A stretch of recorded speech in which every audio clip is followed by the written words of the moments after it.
বিসমিল্লাহির রহমানির রহিম। মহান বিজয় দিবস উপলক্ষে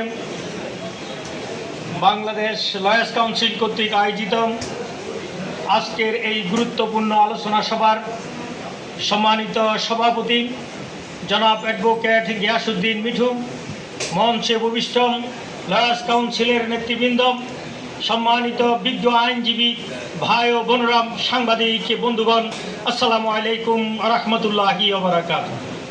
আমরা সংক্ষিপ্ত পরিসরে হলেও আজ মহান বিজয় দিবসকে উদযাপিত করার জন্য এখানে সমবেত হয়েছি। আপনারা জানেন, একটি বড় কিছু অর্জন করার পরে এর আগের অর্জনটি আস্তে আস্তে মানুষ হয়তোবা ভুলে যেতে পারে। আমরা লয়ার্স কাউন্সিল আজকে মনে করেন যে বিজয় আমাদের 1971 সালে হয়েছিল, সেই বিজয়ের ধারাবাহিকতায় আজ আমরা 2024 সালে এসে যে নতুন করে বিজয়ের যে স্বাদ গ্রহণ করছিলাম, সেটার জন্য দীর্ঘদিন পর্যন্ত দেশের মানুষ অপেক্ষা করেছিল। প্রশ্ন হতে পারে, একটি দেশে কয়বার স্বাধীনতা হতে পারে?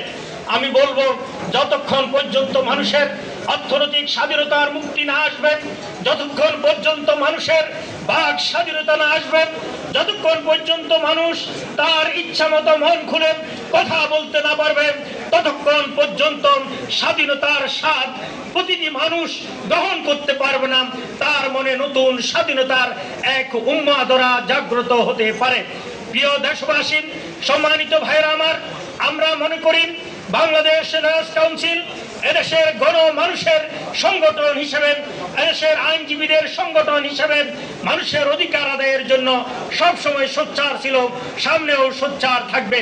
কারণ এদেশে যদি আইনের শাসন প্রতিষ্ঠা করা না হয়, যদি এদেশে আইনের সত্যিকার অর্থে ইমপ্লিমেন্টেশন না হয়, যদি এদেশের মানুষ যে তার নিয়মতান্ত্রিক আইন পাওয়ার, যে বিচার পাওয়ার যে অধিকার, সে অধিকারটা যদি তারা না পায়, তাহলে তাদের সত্যিকার স্বাধীনতা আসছে বলে আমরা মনে করতে পারি না।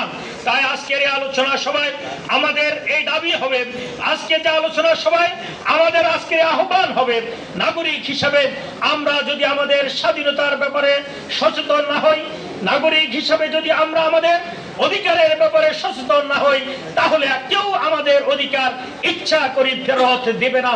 আপনারা যদি যত এই সরকারের যে কয়েকদিন শাসনামল, এর আগের সরকারের শাসনামল যদি আপনারা পর্যালোচনা করেন, তাহলে দেখবেন যে প্রত্যেকটা জায়গায় এক একটা প্রেসার গ্রুপ কাজ করেছে।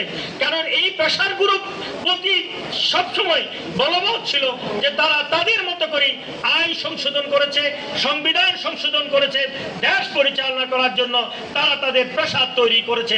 আমি বলছি, এক্ষেত্রে জনতার প্রেসার সবচেয়ে গুরুত্বপূর্ণ, নাগরিকদের প্রেসার সবচেয়ে গুরুত্বপূর্ণ, এবং তাদের লিগ্যাল রাইটটা প্রতিষ্ঠার যে প্রেসার, সেটি হচ্ছে গুরুত্বপূর্ণ। এই বিষয়টাকে সামনে রেখে আমাদের সবাইকে কাজ করে যেতে হবে।